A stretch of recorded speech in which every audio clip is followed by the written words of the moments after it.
I feel like the David Tepper head coach for the Carolina Panthers story went from, okay, there's a type, there's this pool of candidates, might be one of these guys.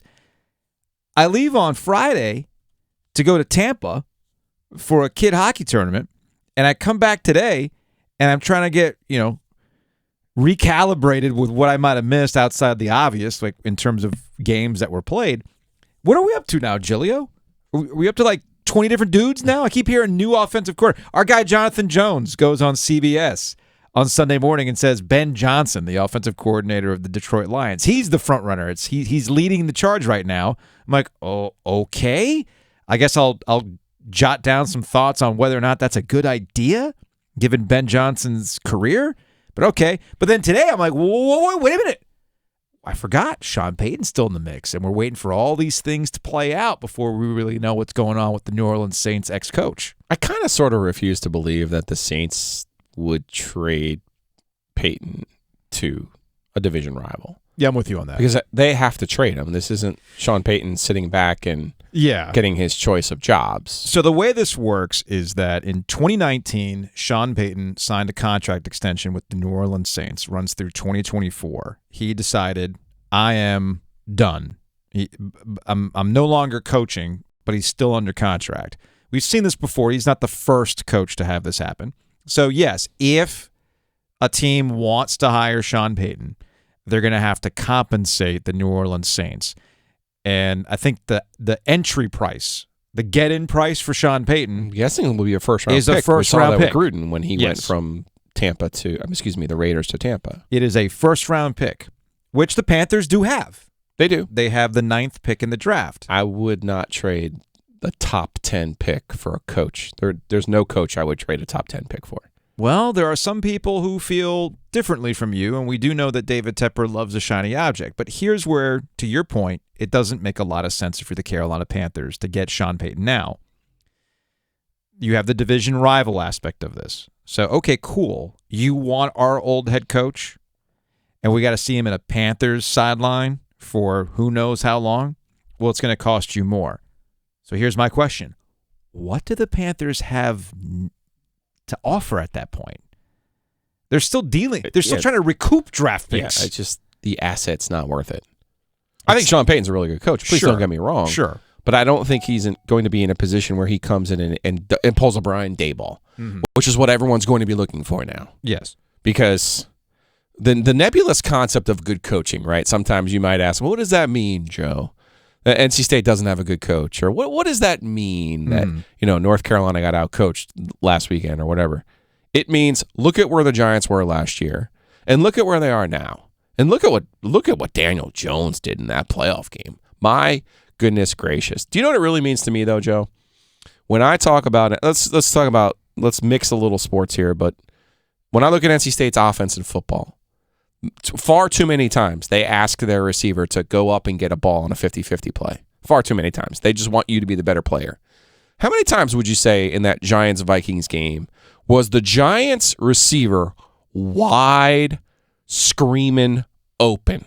That's scheme, Joe. That's how you draw up a play, Joe. You give your quarterback the best possible chance of making big plays. And it's not just throwing it up and saying to the receiver, go make a play. Just go make a play. Yeah. No.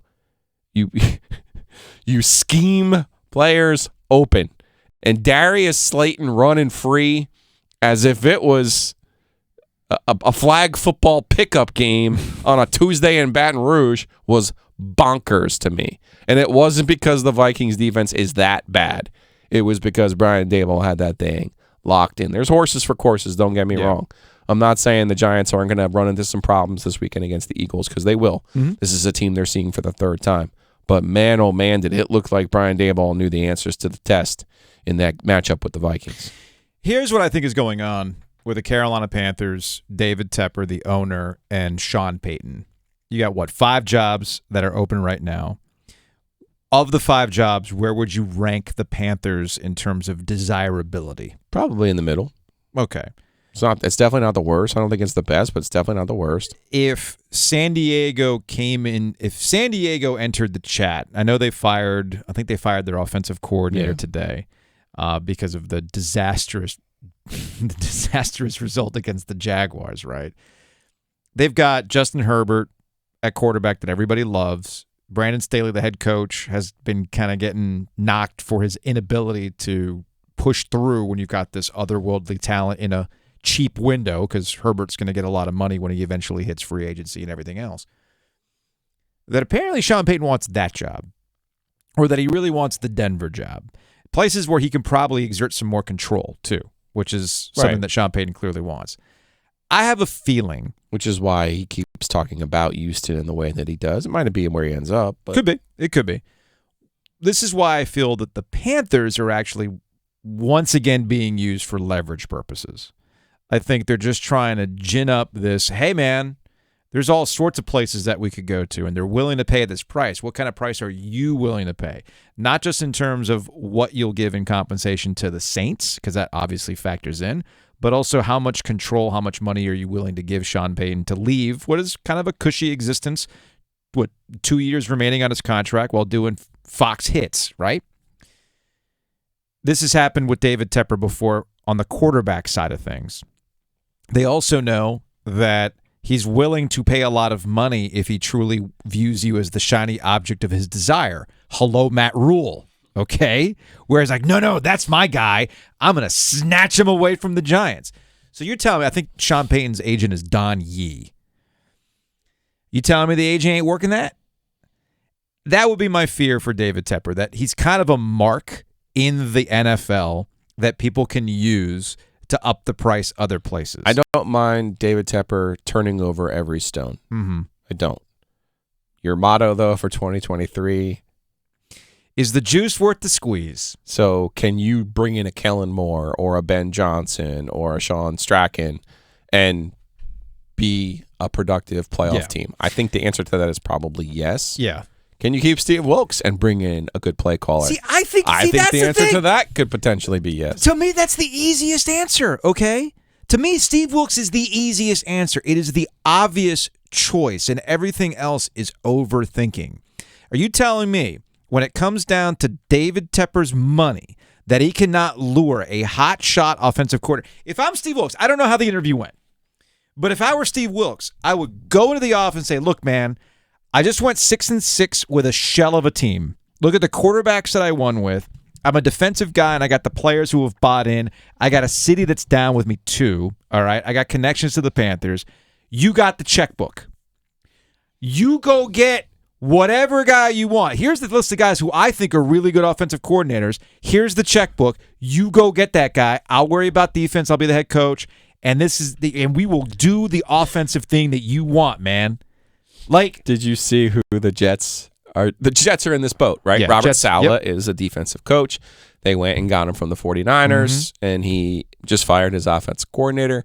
Did you see who the Jets who are potentially going to interview? Who are they going to chat with? Darrell Bevel.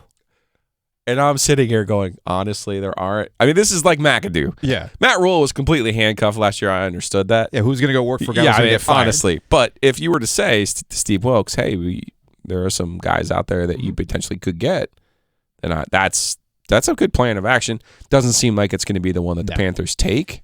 It doesn't, and that's what gets back to the juice worth the squeeze, my motto for 2023. Let's say you do give up your first-round pick to get Sean Payton, some other stuff. I don't. You're telling me that Sean Payton wants to go coach a team with who at quarterback? Right. Who is it? And I'm not even saying you have to use the first pick this year on a quarterback. I'm just saying that's an asset that you can't give. Look, the Giants' big turnaround, in my opinion. Mm-hmm. Kayvon Thibodeau, they hit a home run. Sure. They had 2 top 10 picks this year. They hit a home run. I think the Panthers have the potential in Ike Ekwonu to have that lockdown tackle. Nice. But you got to stack those picks. J.C. Horn's always hurt. Mm-hmm. Derek Brown is just, he's just a guy right now.